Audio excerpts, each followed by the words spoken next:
नमस्कार दोस्तों, ADM news Bharat में आपका बहुत बहुत स्वागत है। हिमाचल प्रदेश में असंतुष्टों को लेकर लगातार चर्चाओं का बाजार गर्म है। थर्ड फ्रंट की बात हिमाचल में लगातार की जा रही है, लेकिन क्या सही में, क्योंकि 2022 में भी तीसरे फ्रंट को बनाने की बात आपके बीच में हुई थी और उन खबरों को हम आपके बीच में लेकर भी आए थे पूरी डिटेल के साथ। अब 2027 की तैयारी है और इस बार थोड़ी सी जो कदम है वो बड़े फूंक फूंक कर रखे जा रहे हैं।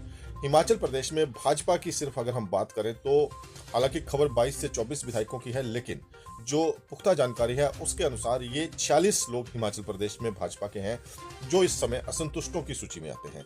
और ये जो 46 लोग हैं, ये 46 लोग किस तरह से अगली राजनीति को आगे बढ़ाएंगे, क्योंकि कांग्रेस से 9 लोग आए भाजपा के भीतर और 9 लोग असंतुष्ट हो गए फिजूल में, जिनका कोई मतलब नहीं था।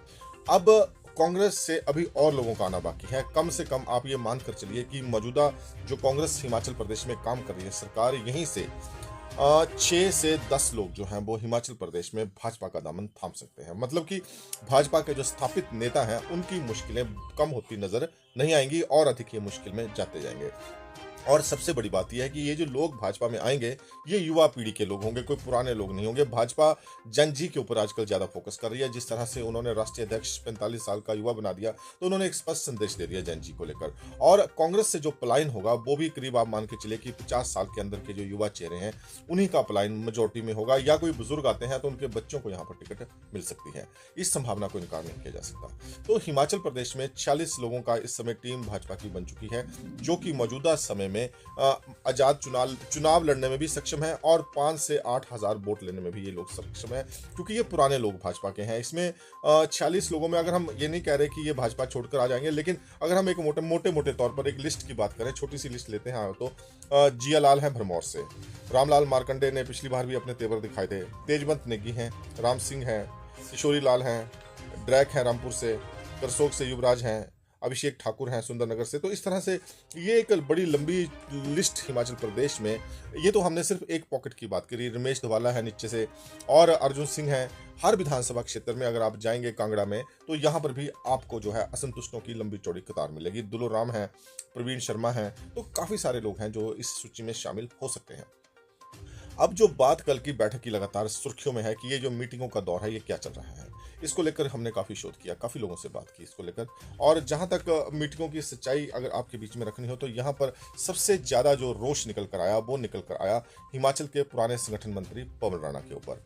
पवन राणा को ये सब लोग जो है वो अपना दोषी मानते हैं और इन लोगों का ये कहना है कि संगठन जो इस बार हिमाचल प्रदेश में बना है, इस संगठन में भी पवन राणा के माध्यम से ही पवन राणा ने दिल्ली में बैठकर सारी राजनीति को अमली जामा पहनाया और पवन राणा के माध्यम से ही सारी की सारी राजनीति हिमाचल में आगे बढ़ती दिखाई दे रही है। और जब पवन राणा के माध्यम से सारी राजनीति आगे बढ़ती दिखाई दे रही है तो जाहिर सी बात है कि पवन राणा के जो करीबी चेहरे हैं उसमें सबसे बड़ा नाम राज्यसभा सांसद सिकंदर का है। और ये जो लोग हैं जिनकी हम बात कर रहे हैं 46 पीपल्स, इन नेताओं की अगर हम बात करें तो इनका ये मानना है कि पवन राणा ने धीरे धीरे करके हम सबको ठिकाने लगाने का प्रयास किया और डॉक्टर सिकंदर को लगातार मजबूती इसलिए दी है क्योंकि वो किसी न किसी रास्ते से डॉक्टर सिकंदर को हिमाचल प्रदेश का मुख्यमंत्री भी बनाना चाहते हैं। उनका जो है वो काफी राजनीति जो है इस चीज को लेकर हिमाचल प्रदेश में चल रही है। ये जो जानकारियां हैं ये हमने आपके लिए काफी मेहनत करके जुटाई हैं पिछले कल। और ये लोग जो हैं वो, क्योंकि पिछली बार कोई बड़ा जलवा ये लोग नहीं कर पाए थे पॉलिटिकली। पिछली बार की अगर हम बात करें तो इन लोगों ने जो है वो काफी प्रयास किए थे, लेकिन कोई बड़ी राजनीति करने में ये कामयाब उस समय नहीं हुए थे। तो अब क्या होगा, अब ये बड़े सोच समझ कर अपने कदम फूंक फूंक कर रख रहे हैं और 2-2, 3-3, 4-4 ग्रुप्स की जो मीटिंगें हैं उनको किया जा रहा है। एक माइंड बनाने का प्रयास जो है वो ये लोग कर रहे हैं। कोई 22 लोगों की इकट्ठी मीटिंग हुई है या 20 लोगों की इकट्ठी मीटिंग हुई है, ऐसा बिल्कुल नहीं हुआ है। मीटिंगें हो रही हैं लेकिन ये पॉकेट्स में मीटिंगें हो रही हैं। कोई 4-5 लोग हैं वो मूवमेंट करते हैं अपनी, कोई कांगड़ा जा रहा है, कोई कांगड़ा से मंडी चला जा रहा है, कोई मंडी से शिमला चला जा रहा है। अब ये जो मीटिंग है ये कुल्लू के एक होटल में हुई है, तो यहाँ पर भी कोई एकजुट होकर सारे इकट्ठे होकर बैठे हैं, ऐसी मीटिंग नहीं थी ये भी। यहाँ पर भी पॉकेट्स में मीटिंगें हुई हैं, मतलब कि 2-2, 3-3 लोगों को एक तरह से माइंड बनाने का प्रयास जो है वो कुछ लोग बड़े ही सोची समझी जो राजनीति भाजपा करती है उस राजनीति के स्टाइल में जो है इसको एक तरह से माइंड बनाने का प्रयास यहाँ पर किया जा रहा है। और अगर ऑर्गेनाइजेशन की बात करें तो ये बताया जा रहा है, इन्हीं लोगों की हम बात कर रहे हैं जिनसे हमारी बातचीत हुई है, तो इनका कहना है कि कमजोर कमजोर ऑर्गेनाइजेशन का गठन हिमाचल प्रदेश में कर दिया है। जो 21 लोगों की प्रमुख लोगों की टीम है उसमें पवन राणा ने सिद्धार्थन के साथ मिलकर जो है एक कमजोर भाजपा का गठन किया है। और जेपी नड्डा के पास क्या है हिमाचल प्रदेश में? ऐसे तो इन लोगों का कहना है कि जेपी नड्डा को शायद लगता होगा कि उनके पास पूरी राजनीति आ गई है, लेकिन इनका कहना है कि ऐसा बिल्कुल नहीं है। पवन राणा इस संगठन के माध्यम से मजबूत हुए हैं। उन्होंने अपने लोगों को जो है वो की पोस्टों पर बैठा रखा है और ये लगातार जो है वो हिमाचल प्रदेश में अपनी इंटरफेरेंस करते दिखाई दे रहे हैं। ये जो है ये सारी राजनीति कहीं ना कहीं डॉक्टर सिकंदर के आसपास घूमती दिखाई दे रही है, ऐसा इनका मानना है। और इनका ये भी मानना है कि जेपी नड्डा को ये प्लेयर नहीं बनने देंगे अगली पॉलिटिक्स का।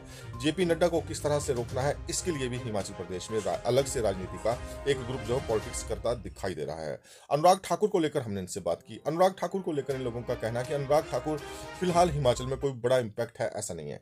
अनुराग ठाकुर अंतिम समय की पॉलिटिक्स जरूर कर सकते हैं, जैसे 2017 में जब हिमाचल में सरकार बनेगी या नहीं बनेगी इस तरह की चर्चा उठने लगी थी, तो उस समय जरूर कहीं ना कहीं जो है वो बीजेपी के ऊपर प्रेम कुमार धूमल ने दबाव बनाकर अपने नाम की घोषणा करवा ली थी। तो कमोबेश ऐसी स्थिति में अनुराग ठाकुर जरूर लाभार्थी हो सकते हैं। ऐसी स्थिति अगर क्रिएट होती है तो अनुराग ठाकुर के माध्यम से भाजपा जरूर हिमाचल में आगे अपना कदम बढ़ा सकती है। लेकिन इनका कहना है कि फिलहाल ऐसी कोई स्थिति नहीं है और अनुराग ठाकुर हिमाचल प्रदेश में आएंगे ऐसा फिलहाल उनको इन लोगों को नहीं लग रहा। और यही सबसे बड़ी जो है वो एक तरह से इनके लिए मजबूरी हो गई है कि अपने राजनीतिक वजूद को जो है बचाने के लिए किस तरह से उन्होंने आगे बढ़ना है। और अपने राजनीतिक वजूद को बचाने के लिए, क्योंकि 5-7-10 हज़ार वोटों की जो कैपेसिटी है वो इन सभी लोगों की है, ऐसे में बहुत सारे चेहरे हैं जिनके ऊपर इनकी निगाहें भी हैं। मसलन सुरेश भारद्वाज क्या करेंगे, सीनियर नेता हैं, वो चुनावों में जाएंगे या नहीं जाएंगे।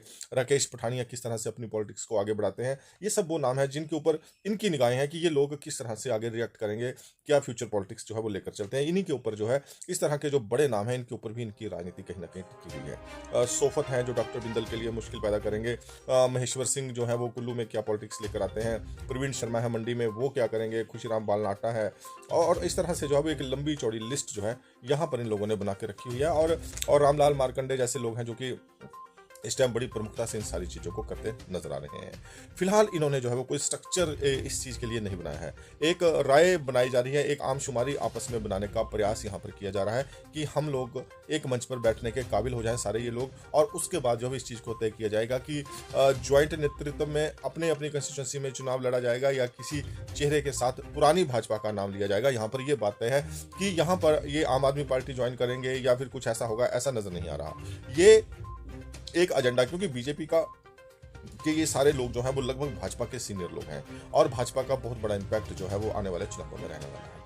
और उस इम्पैक्ट को रोकने के लिए किस तरह से कंट्रोल किया जाएगा उस इम्पैक्ट को, ये उसकी रणनीति हो सकती है। ये इसको बड़े धमाके के रूप में देखा जा रहा है, क्योंकि अभी रायशुमारी की जा रही है, 2-2, 3-3 लोगों के साथ ग्रुप्स में मिला जा रहा है। कोई ज्वाइंट बैठक हुई हो ऐसा नहीं है। चंडीगढ़ में रमेश धवाला ने एक बैठक का प्रयास किया था, आपको याद होगा, उस खबर को भी आपके बीच में लाए थे, लेकिन वो बैठक भी कोई बड़ा असरदार बैठक रही, कोई बड़ी ज़्यादा भीड़ धवाला जुटा पाने में कामयाब उस समय नहीं हुए थे। उसके बाद धवाला थोड़े शांत भी हो गए थे। और अब जो है क्योंकि चुनाव करीब आ रहे हैं, ऐसे में अब आगे क्या होगा, क्योंकि सीरियस मोड पर जो है अब इस स्ट्रक्चर को ये जो राजनीति का स्ट्रक्चर है इसको तैयार किया जा रहा है, एक रायशुमारी आपस में बनाने का काम किया जा रहा है।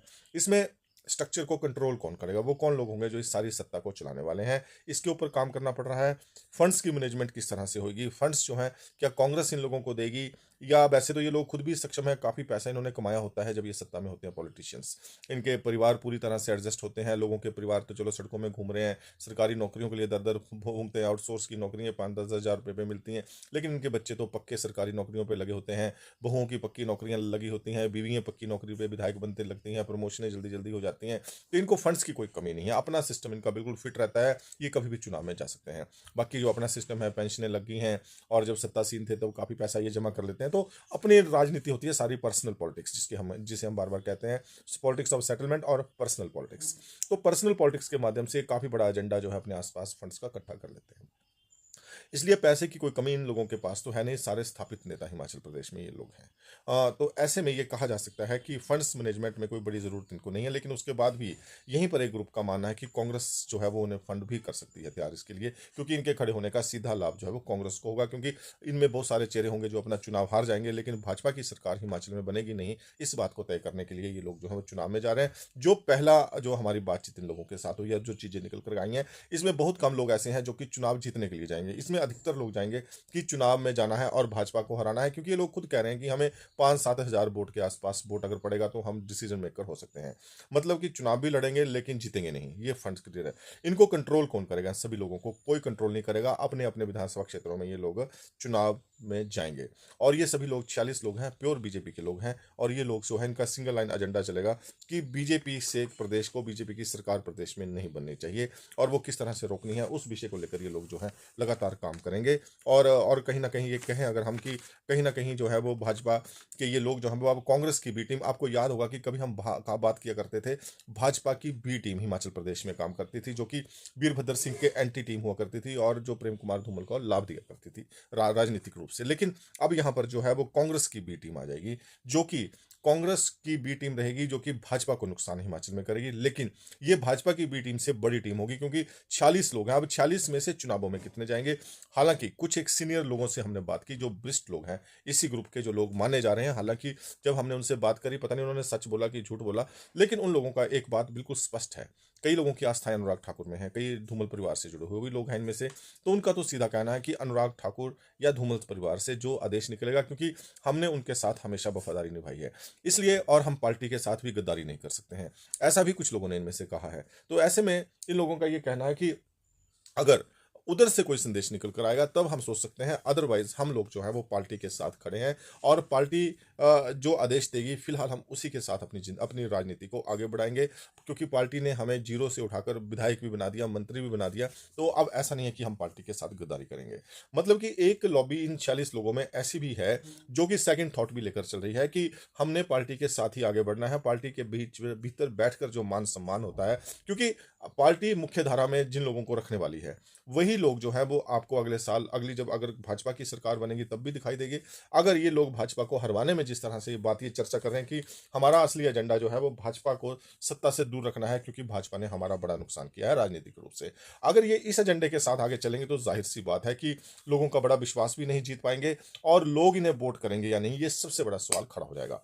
फिलहाल ये जो बैठकों का दौर है ये लगातार जारी है। पिछले 15-20 दिन से जो है ये बैठकें काफी तेजी के साथ बढ़ी हुई हैं और तीसरे मोर्चे की बात आम आदमी पार्टी के माध्यम से भी चल रही है। आम आदमी पार्टी के भी नेता कुछ लोगों के साथ संपर्क कर रहे हैं। लेकिन क्या हिमाचल प्रदेश में कांग्रेस को, भाजपा को सत्ता से दूर रखने के लिए ये जो भाजपा की बी टीम 40 लोग भाजपा के ये हो गए हैं इस समय, क्या ठाकुर सुखविंदर सिंह सुक्खू को दूसरी बार मुख्यमंत्री लगातार बनने में सहायता करने वाले हैं? ये सबसे बड़ा सवाल हो गया है। और इन लोगों का ये भी मत है कि उन्हें जो है वो कांग्रेस फंडिंग भी कर सकती है चुनावों में जाने के लिए।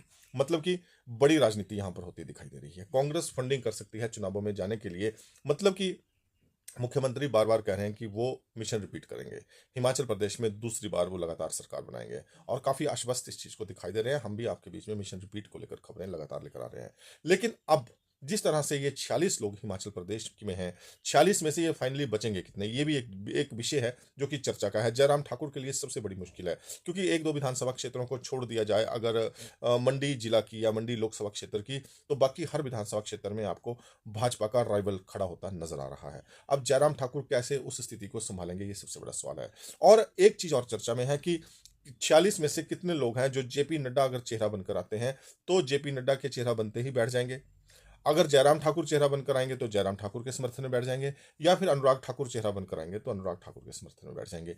ये भी एक चर्चा का विषय इन लोगों में हो गया कि 46 में से फाइनली बचेंगे कितने, और नड्डा, अनुराग और जयराम, तीन में से वो कौन सा चेहरा होगा जिसका सबसे अधिक प्रभाव रहेगा और जिसके प्रभाव में ये लोग चुनाव में नहीं जाएंगे। ये सारे विषय हैं जो चर्चा में हैं। ठाकुर रविंदर सिंह रवि बड़ा चेहरा है कांगड़ा की पॉलिटिक्स का, उनको लेकर चर्चाओं का बाजार है गर्म है। रमेश धवाला को लेकर चर्चाओं का बाजार गर्म है। कांगड़ा की राजनीति बहुत महत्वपूर्ण है, क्योंकि कांगड़ा ने हमेशा मुख्यमंत्री दिए हैं। अगर देरा को सेपरेट जिला बना दिया तो इसका बड़ा नुकसान भाजपा को होगा, और अगर नहीं भी बनाया तो कम से कम 10 विधानसभा क्षेत्र अनस्टेबल भाजपा की यहाँ पर चल रहे हैं। राकेश पठानिया जैसे जो चेहरे हैं वो भी फिलहाल वापसी नूरपुर में ढूंढते दिखाई दे रहे हैं। उसका चलो, राकेश पठानिया की वापसी का रास्ता कहीं ना कहीं साफ इसलिए भी हो सकता है क्योंकि जो निक्का को लेकर चर्चा है, उसकी जो परफॉर्मेंस है, उसके आधार पर जो है वो राकेश पठानिया वापसी नूरपुर में कर भी सकते हैं। लेकिन फिलहाल हिमाचल प्रदेश में चर्चाओं का बाजार गर्म है और भाजपा की बी टीम जो है इस समय हिमाचल प्रदेश में भाजपा के लिए कांटे बिछाती दिखाई दे रही है।